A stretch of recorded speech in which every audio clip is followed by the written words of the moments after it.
11 అధ్యాయము 7వ వచనం చూస్తూ ఉంటే, అలాగైనా ఏమగును, ఇశ్రాయేలు వెతుకున్నది ఏదో అది వారికి దొరకలేదు, ఏర్పాటు నొందిన వారికి అది దొరికెను, తక్కిన వారు కఠిన చిత్తులయ్యిరి. ఇశ్రాయేల్ ప్రజలందరూ కూడా దేవుడు ఎవరి కోసం వచ్చాడంటే యేసు ప్రభు వారు ఇశ్రాయేల్ ప్రజలు రక్షించాలని వచ్చాడు. కానీ వారు ఏమనుకున్నారంటే వారి యొక్క మనోనేత్రం మూయబడింది, దేవుని చేతే మూయబడింది. ప్రియమైన దేవుని బిడ్డలారా, ఎందుకో తెలుసా? మనలను ప్రేమించి అన్య జనాంగం ప్రేమించి మరి ఎక్కడో ఉన్నా అమ్మ, ఎక్కడో మూలన్నాం. మనకు డైరెక్ట్ గా భూమి మీద వచ్చేయడానికి ఏమైనా ఉందా? అక్కడ వంతునుంది, అక్కడ వంతునుంది, 3 వంతులు ఉన్నాయమ్మా. అమ్మా 3 వంతుల మంది ఒక దీపం. దేవునికి స్తోత్రం కలుగుగాక, హల్లెలూయా. మరి అటువంటి పరిస్థితుల్లో మనకు సువార్త అందించబడిందంటే మనల్ని దేవుడు ఎన్నుకున్నాడు. ప్రియమైన దేవుని బిడ్డలారా, అందరి బట్టి నేను చాలా ఆశ్చర్యపడుతూ ఉంటాను. ఎక్కడో మూలనున్న మనకు దేవుని సువార్త అందించబడిందంటే మనం ఎటువంటి పరిస్థితుల్లో ఉండాలి, దేవుణ్ణి ఎంతగా ఆరాధించాలి. ప్రియమైన దేవుని బిడ్డలారా, ఎన్నడూ ఇశ్రాయేలు వెతుకున్నదేదో అది వారికి దొరకలేదు, ఏర్పాటు నొందిన వారికి అది దొరికెను. మనము తక్కిన వారు కఠిన చిత్తులయ్యి, మనలను దేవుడు ఏర్పాటు చేసుకున్నాడు కాబట్టి మనకి సువార్త దొరికింది. ప్రియమైన దేవుని బిడ్డలారా, అమ్మ నేను ఒకసారి చెప్తా ఉన్నాను, ఒక్కరోజు ఒక్క ఆదివారం మానేస్తే ఆ మరుసటి వారం కూడా సాతాను ఏం చేస్తూ ఉంటుందంటే, పోలే ఒక వారం వెళ్ది గాని, ఒక వారం వెళ్ది గాని, ఒక వారం అలాగ వారాలు గడిపేస్తా ఉంటాం. సాతానికి లొంగిపోతూ ఉంటాం. ప్రియమైన దేవుని బిడ్డలారా, దేవునికి స్తోత్రం కలుగుగాక, హల్లెలూయా. ఇంత విషయమై నేటి వరకు దేవుడు వారికి నిద్రమత్తుగల మనస్సును, చూడలేని కన్నులను, వినలేని చెవులను ఇచ్చి ఉన్నాడు. ఎందు విషయమై? మన విషయంలోనే. దేవునికి స్తోత్రం కలుగుగాక. అన్య జనాంగం రక్షించబడాలని దేవుని యొక్క ఆలోచన, ఉద్దేశమై ఉన్నది. వారికి ఏం చేశారు? వారికి నిద్రమత్తుగల మనస్సును, వినలేని చెవులను ఇచ్చి ఉన్నాడు అని వ్రాయబడి ఉన్నది. మరియు వారి భోజనము వారికి ఉరుగాను, పోనుగాను, ఆటంకముగాను, వారి క్రియలకు ప్రతిఫలముగాను ఉండును. అమ్మా ఇలా చూడండి, వారి భోజనము వారికి ఉరుగాను. ఏ ప్రజలనైతే ఈ దేవుడు, ఏ అబ్రహాము యొక్క సంతానాన్నైతే దేవుడు ఆశీర్వదించాడో వారు మాట వినలని వారై ఉన్నారు. ప్రియమైన దేవుని బిడ్డలారా, అందుకే వారి యొక్క భోజనము వారికి ఉరుగా ఉందంట. మన వాళ్ళందరూ ఇజ్రాయెల్ దేశం వెళ్ళి ఎందుకని అంతంత జీతాలు తీసుకుని కష్టపడి పని చేస్తూ ఉంటారు తెలుసా? కష్టపడి అంటే వారి యొక్క భోజనమే వారికి ఉరుగా ఉంటదంటే. చూడండి, బాగా ముసలితనం వరకు బ్రతికే ఉంటారు, తినడానికి లేదు, తాగడానికి లేదు, వారికి ఏమైనా లెగదీయాలంటే ఒకరు లెగదీయాలి. అందుకనే ప్రతి మనిషి కూడా ఒకడు తోడు కావాలి. ఎవరికి? ఇజ్రాయెల్లో ఉన్న ఇజ్రాయేలీయులకు ప్రతి ఒక్కరికి కూడా ఒకడు తోడు కావాలి. ఎందుకో తెలుసా? వారిని దేవుడు ఎలాగ ఆశీర్వదించాడు తెలుసా? అధిక బలం ఉన్న ఎడల 80 సంవత్సరాలు దుఃఖము ఆయాసం అని చెప్పాడు. ప్రియమైన దేవుని బిడ్డలారా, మన వాళ్ళు 80 సంవత్సరాలు 90 సంవత్సరాలు బ్రతికిన మన దుఃఖము ఆయాసం కాదు. ప్రియమైన దేవుని బిడ్డలారా, ఆ ఇజ్రాయేల్ ప్రజలకు మాత్రమే దుఃఖము ఆయాసం. ఎందుకో తెలుసా? దేవుని యొక్క ఆశీర్వాదాన్ని సరిగా నిలుపుకోలేకపోయారు. ప్రియమైన దేవుని బిడ్డలారా, వారు చూడకుండునట్లు వారి కన్నులకు చీకటి కమ్మును గాక, వారి వీపును ఎల్లప్పుడూ వంగిపోవునట్లు చేయము అని దావీదు చెప్పుతున్నాడు. అంటే బయట తోడాట చూడు అమ్మా, చూడండి, వారు చూడకుండానట్లు వారు కన్నులు చీకటి కమ్మును గాక, వారి వీపును ఎల్లప్పుడూ వంగిపోవునట్లు చేయము అని దావీదు చెప్పుచున్నాడు. దేవునికి స్తోత్రం కలుగుగాక. దావీదు వారి వీపు ఎల్లప్పుడూ వంగిపోయి ఉంటుందంట. అంటే వయసు దాటినప్పటికీ, 70 సంవత్సరాలు దాటినప్పటికీ వారందరూ ఏమైపోతూ ఉంటారు తెలుసా? వంగిపోయి ఉంటారు. వారు లేవాలంటే వాడికి తోడు కావాలి. ప్రియమైన దేవుని బిడ్డలారా, అందరికి అన్ని గదులు, అందరికి పని మనుషులే. ప్రియమైన దేవుని బిడ్డలారా, వారు ఆ విధమైన శాపానికి గురయ్యారు. ప్రియమైన దేవుని బిడ్డలారా, కాబట్టి నేడు అడుగుతున్నది ఏమనగా, వారు పడిపోవునట్లుగా తొట్టిల్లిరా అట్లనరాదు, వారికి రోషము పుట్టించకుటకై వారి తొట్టుపాటు వలన అన్య జనులకు అమ్మా చూడండి, ఇక్కడ వారికి రోషము పుట్టించుటకై వారి తొట్టుపాటు వలన అన్య జనులకు రక్షణ కలిగేను. వారికి రోషము పుట్టించుటకై అంటే నా దేవుడు అన్య జనాంగాన్ని రక్షిస్తాడా అని రోషము కోపం రావడానికే వారికి తొట్టుపాటు దయచేశాడు. అమ్మలా చూడండి, మనం ఒకసారి ఆలోచించుకుంటే, యోనాని ఒకసారి ఆలోచించుకుంటే, అతను చాలా భక్తిపరుడు, చాలా నీతిపరుడు, ప్రార్థనాపరుడు, అతనంత నిజాయితీపరుడు ఎక్కడో లేడమ్మా. అటువంటిప్పుడు దేవుడు నినివే పట్టణానికి వెళ్ళమని చెప్పినప్పుడు అతనికి ఏమొచ్చింది తెలుసా? స్వార్థం వచ్చింది. ప్రియమైన దేవుని పిల్లరా, ఆ నినివే పట్టణస్తులందరూ కూడా దుర్మార్గమైన మనుషులు కదా, ఇష్టానుసారమైన నడవడికి నడుస్తున్నారు కదా, వారికి రక్షణ కలగకూడదు, వారందరూ చావాలనుకున్నాడు. ప్రియమైన దేవుని బిడ్డలారా, దేవుడు ఏం చేశాడు? పెద్ద తుఫాను రప్పించాడు. అక్కడ మరలా నినివే అతన్ని ఓడలోంచి పడేసి నినివే పట్టణానికి తీసుకువెళ్ళడానికి ఒక చేప అప్పగించాడు. ప్రియమైన దేవుని బిడ్డలారా, ప్రజలందరూ కూడా ఎవరో తెలుసా? దేవుని బిడ్డలే. మనమైతే మన కుటుంబాలను మట్టుకే ప్రేమిస్తూ ఉంటాం. దేవుడైతే వాడు అన్య జనాంగమైనా లేకుంటే ఏ జనమైనా ప్రతి ఒక్కరిని కూడా దేవుడు ప్రేమిస్తారు. ప్రియమైన దేవుని బిడ్డలారా, దేవునికి స్తోత్రం కలుగాక. పాపాన్ని బయట పెట్టలేదు. అక్కడ వాళ్ళు పాపంలో మునిగిపోతున్నారు, వాళ్ళందరూ నాశనం అయిపోతున్నారు. యోనా, నువ్వు వెళ్ళాక ప్రకటించు అని చెప్పినప్పుడు మాట వినలేదు. ప్రియమైన దేవుని బిడ్డలారా, మరి ఏమైంది తర్వాత? మరి దేవునికి స్తోత్రం కలుగాక. వాళ్ళందరూ కూడా 4 రోజులు అమ్మా, పశువులు గాని, కోళ్ళు గాని, మనుషులు గాని, ఏ జంతువు గాని, మనుషులు గాని ఎవ్వరు కూడా 4 రోజులు ఉపవాసం ఉన్నారు. మంచినీళ్ళు కూడా తాకుండా కొట్రాళ్ళు కట్టేశారు. అప్పుడు దేవుడు వారి వైపు చూశాడు, వారిని మరలా ఆశీర్వదించాడు. ప్రియమైన దేవుని బిడ్డలారా, అందుకే కదా నేను నినివేకి రాకుండా తర్షీసు వాడకి తర్షీసు పారిపోతున్నాను అంటున్నాడు యోనా. ప్రియమైన దేవుని బిడ్డలారా, మనుషులందరూ దేవుని బిడ్డలే. మనము మన కుటుంబాలను బట్టికే మనం ప్రేమిస్తూ ఉంటాం. ఇతరులను కూడా ప్రేమించాలి, ప్రతి ఒక్కరిని మనం ప్రేమించాలి. ఇక్కడ అంటూ ఉన్నాడు, వారికి రోషము పుట్టించుటకై వారి తొట్టుపాటు వలన అన్య జనులకు రక్షణ కలిగేను. వారికి రోషం పుట్టింది. నువ్వు దేవుడువా? యేసు ప్రభువారిని అనేకమైన అన్యాయమైన మాటలతో దుఃఖపడే విధంగా మనమైతే ఆ మాటలకే మామూలుగానే చచ్చిపోతాం. అమ్మ, చాలా మంది చూడండి, పొడుసు చంపరు, అనేకమైన మాటల ద్వారాగా చంపేస్తూ ఉంటారు మనుషుల్ని. వాడు వెళ్ళి సూసైడ్ చేసుకుంటా ఉంటాడు. ఆమె వెళ్ళి పిల్లాన్ని, చాలా మంది చూడండి, ఆమెను ఎంత ఎటువంటిదైనా గానీ, మనిషి ఎంత మంచిగా ఉన్నా గానీ, చాలా మంది దుర్మార్గమైన మనుషులు ఏం చేస్తూ ఉంటారో తెలుసా? ఆ వారు హృదయంలో కలవరము చెందేలాగా, దేవునికి స్తోత్రం కలుగాక, కలవరము చెందేలాగా దుర్మార్గమైన మాటలతో వేధించినప్పుడు పిల్లలు ఏం చేస్తూ ఉంటుంది? గుర్రన్న ఎట్టు చచ్చిపోవాలి, లేదంటే గోదాట్లన్నా దూకేయాలన్నమాట. అంత దుర్మార్గమైన భర్తలు ఉన్నారు, అంత దుర్మార్గమైన భార్యలు ఉన్నారు. ప్రియమైన దేవుని బిడ్డలారా, ఇక్కడ అంటూ ఉన్నాడు రోషము పుట్టించేమా.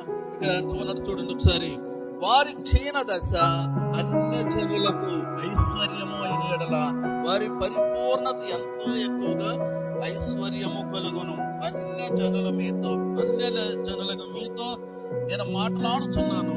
నేను అన్య జనులకు అపోస్తుడై ఉన్నాను గనుక ఏ విధమునైనను నా రక్త సంబంధులకు రోషము పుట్టించి వారిలో కొందరినైనను రక్షింపవలనని నా పరిచయను ఘనపరచుచున్నానంటూ ఉన్నాడు. మరి ఇక్కడ ఆయన యూదుడే కదా.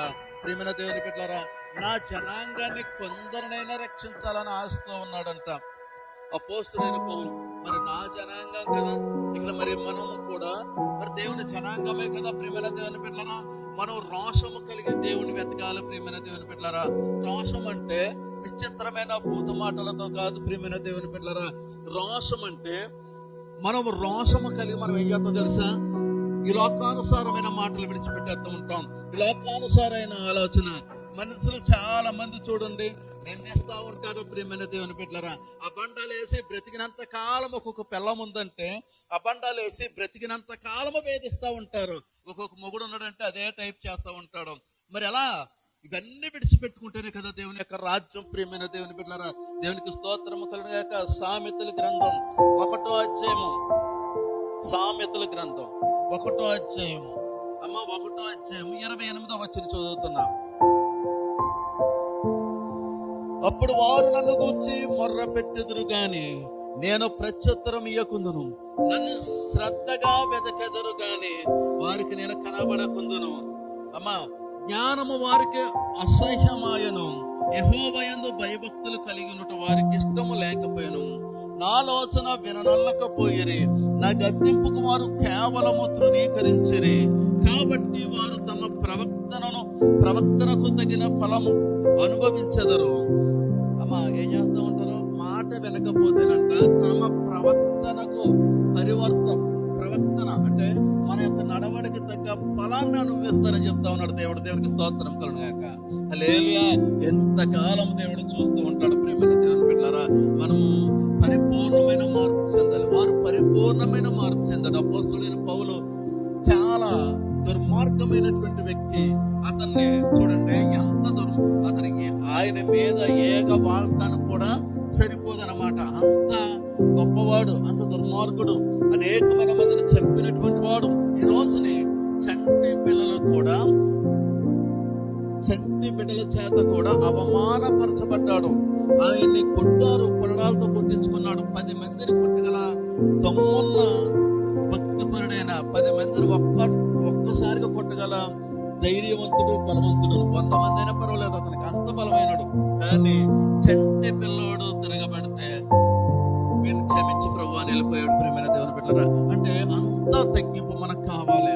హెచ్చుకుపోతే మన జీవితం అంతా కూడా ఏమైపోతుందో తెలుసా? నరకమే. ప్రియమైన దేవుని బిడ్డలారా, హెచ్చుకుపోకూడదు. ఇక్కడ చూడండి, రోమీయులకు రాసిన పత్రిక 9వ అధ్యాయము. అమ్మా, రోమీయులకు రాసిన పత్రిక 9వ అధ్యాయం 8వ వచనం చదువుకుందాం. రోమీయులకు రాసిన పత్రిక 9. అనగా శరీర సంబంధులైన పిల్లలు దేవుని పిల్లలు కారు. హల్లెలూయా, హల్లెలూయా. లోకంలో చాలా మంది నటిస్తూ ఉంటారు. సంఘ పెద్దల వాళ్ళే, వ్యభిచారులు వాళ్ళే. దేవునికి స్తోత్రం కలుగుగాక. నాకు చాలా బాధ కలుగుతుంటా. చాలా మంది చూస్తూ ఉంటాను, సంఘ పెద్దల వారే, వ్యభిచారులు వారే. దేవునికి స్తోత్రం కలుగుగాక. ఎందుకని మాటలు చెప్తున్నానంటే, ఏంటంటే ఉన్నాడు, శరీర సంబంధులైన పిల్లలు దేవుని పిల్లలు కారు గాని వాగ్దాన సంబంధులైన పిల్లలు సంతానమని ఎంచబడుదురు. అంటే మనము వాగ్దాన సంబంధమైన పిల్లలు. అమ్మ, దేవునికి స్తోత్రం కలుగుగాక. హల్లెలూయా, హల్లెలూయా. ఇక మనం చూసినట్లయితే 1 పేతురు 2వ అధ్యాయము 24వ వచనం చదువుకుందాం. 1 పేతురు 2వ అధ్యాయము 24వ వచనం చదువుతున్నా. మనము పాపము విషయమై చనిపోయి నీతి విషయమై జీవించినట్లు ఆయన తానే తన శరీరమందు మన పాపములను ప్రాణు మీద మోసుకొనెను అన్నాడు. మనము పాపముల విషయమై చనిపోయి నీతి విషయమై జీవించినట్లు ఆయన తానే తన శరీరమందు మన పాపములను ఎక్కడ మోసాడు? ప్రాణు మీద మోసాడు. ప్రియమైన దేవుని బిడ్డలారా, అమ్మ, ఒకసారి మనం ఆలోచించుకుంటే, యేసు ప్రభువారిని సిలువేసి పైకెత్తుతూ ఉంటే ఆయన యొక్క శరీరం దేని మీద ఆధారపడి ఉందో తెలుసమ్మా? కొట్లు కట్టలేదు. అమ్మా, యేసు ప్రభువారిని సిలువుకేసి కొట్లు కట్టలేదు. ఇలాగ మేకలు ఇలా దించేసి నరాల మీద, వెముకల మీద, మాంసం మీద ఆయన శరీరం ఆధారపడి ఉంది. ఎంతగా ఆయన సిలువ వ్యాధన రోధించాడు, ఎంతగా బాధింపబడ్డాడు. ప్రియమైన దేవుని బిడ్డలారా, ఆయన్ని చూసి మనం రక్షణ పొందుకోవాలి. మన కోసం కదా ఆయన ప్రాణాన్ని అర్పించాడు. ప్రియమైన దేవుని బిడ్డలారా, మన పాపములను ప్రాణు మీద మోసుకొనెను. ఆయన పొందిన గాయముల చేత మీరు స్వస్థత నొందితిరి. ఈ రోజుని మనకు స్వస్థతలు కలుగుతున్నాయంటే, మన రోజు పక్కన పెడుకున్న మా ఆవిడ రాష్ట్రం గారు చాలా తలపడి వచ్చేస్తుంది, భరించలేనని చెప్తా ఉంది. నేనేమో చాలా నిద్రలో ఉన్నాను. అమ్మ, నాకు వెలికివేరాదు అంత నిద్ర. దేవుడు చాలా అదృష్టం నిద్రన్నాను. ఇలా చేసి నిద్రలోనే ప్రభువాన్ని చెప్పి ప్రార్థన చేసిన తర్వాత అప్పుడు నిద్రపోయింది. చాలా బాధపడుతూ ఉంది. అమ్మ, ఆ ప్రార్థన చేస్తే ఆ స్వస్థత ఎందుకు కలిగిందంటే, ఆయన దెబ్బల వలన, ఆయన్ని కొట్టిన దెబ్బల వలన స్వస్థతలు కలుగుతున్నాయి. ప్రియమైన దేవుని బిడ్డలారా, ఆయన్ని కొట్టకపోయినా, సిలువ వెయ్యకపోయినా మనకు స్వస్థతలు లేవు. ఆయన మరణించడానికి వచ్చాడు. మన పాపాన్ని బట్టి ఆయన శరీరాన్ని సిలువకు అప్పగించారు. ప్రియమైన దేవుని బిడ్డలారా, ఆయన అప్పగించుకున్నాడు. ప్రియమైన దేవుని బిడ్డలారా, అంటున్నాడు, మీరు గొర్రెల వలె దారి తప్పిపోతుంది గాని ఇప్పుడు మీ ఆత్మల కాపరియు అధ్యక్షుడు ఆయన వైపు మళ్ళీ ఉన్నారు. దేవునికి స్తోత్రం కలుగుగాక. మనము పెద్ద ఏంటి మనం ఈ లోకంలో మనం చూసుకుంటే దేవుడు లేకపోతే మన బ్రతికేంటి ఎటుకాలే తట్టిపోయేవారు. దేవునికి స్తోత్రం కలుగుగాక. ఎటుకాలే తట్టిపోయేవారు. మరి ఇప్పుడైతే ఆయన యొక్క మీ ఆత్మల కాపరియు అధ్యక్షుడునైనా ఆయన వైపుకు మళ్ళీ ఉన్నాం. దేవునికి స్తోత్రం కలుగుగాక. ఇప్పుడు మన హృదయాన్ని ఒకవేళ తప్పుడు ఆలోచన వచ్చినా క్షమించు ప్రభు అని అనుకుంటూ ఉంటాం. ఎందుకో తెలుసా, మనం బ్రతికేది ఈ లోకంలో, మనల్ని పాలించేది ఈ లోకం. సాతాను ప్రియమైన దేవుని బిడ్డలారా, సాతానుకి మన హృదయానికి నిత్యము పోరాటం జరుగుతూనే ఉంటది. పోరాటం లేనటువంటి వారు ఎవరు ఉండరు. ప్రతి ఒక్కరికి పోరాటమే. హల్లెలూయా. ఏదో ఒక పోరాటం జరుగుతుంటది. మనం ప్రతి విషయంలోనూ కూడా మనం భద్రంగా ఉండాలి ప్రియమైన దేవుని బిడ్డలారా. దేవునికి స్తోత్రము కలుగుగాక. హల్లెలూయా, హల్లెలూయా. ఇక మనం చూసినట్లయితే 1 యోహాను 3 అధ్యాయము 1 వచనం చదువుకుందాం. 1 యోహాను 3 అధ్యాయము 1 వచనం చదువుకుందాం. మనము దేవుని పిల్లలమని పిలవబడినట్టు తండ్రి మనం గట్టి ప్రేమను అనుగ్రహించాను. చూడండి, మనము దేవుని పిల్లలమే. ఈ హేతువు చేత లోకం మనలను ఎరగదు. దేవుని పిల్లలమని, లోకం అంటే సాతానికి సంబంధం లేదు ప్రియమైన దేవుని బిడ్డలారా. లోకం మనల్ని ఎరగదాం. మన హృదయం ఏంటో దానికి తెలియదు. మనం దేవునికి మన హృదయాలను అర్పించుకున్నాం కాబట్టి లోకము మనల్ని ఎరగదని దేవుని యొక్క వాక్యం సెలవిస్తుంది. ఎందుకంటే అనగా అది ఆయనను ఎరగలేదు గనక, దేవుణ్ణి ఎరగలేదు కాబట్టి దేవుని యొక్క మనసు దానికి తెలియదు ప్రియమైన దేవుని బిడ్డలారా. పిల్లరా, ఇప్పుడు మనము దేవుని పిల్లలమై ఉన్నాము. మనం ఇక ఏమవుదాము అది ఇంకా ప్రత్యక్షపరచబడలేదు గాని ఆయన ప్రత్యక్షమైనప్పుడు ఆయన ఉన్నట్టుగానే ఆయనను చూస్తాము. దేవునికి స్తోత్రం కలుగుగాక. యేసు ప్రభువారు ఆయన రెండో రాకల్లో ఆయన ఉన్నట్టుగానే ఇప్పుడు మనం చూస్తున్నామా? ప్రతి దినము కూడా ముఖ దర్శనం చేసుకోవాలి ప్రియమైన దేవుని బిడ్డలారా. రాత్రి పడుకునేటప్పుడు ప్రార్థన చేసుకుని పడుకోవాలి. తెల్లారి లేచేటప్పుడు మనము ఏమి ప్రార్థన చేయాలి, ఎలా ప్రార్థన చేయాలి, ఆయన ముఖ దర్శనం చేసుకోవాలి ప్రియమైన దేవుని బిడ్డలారా.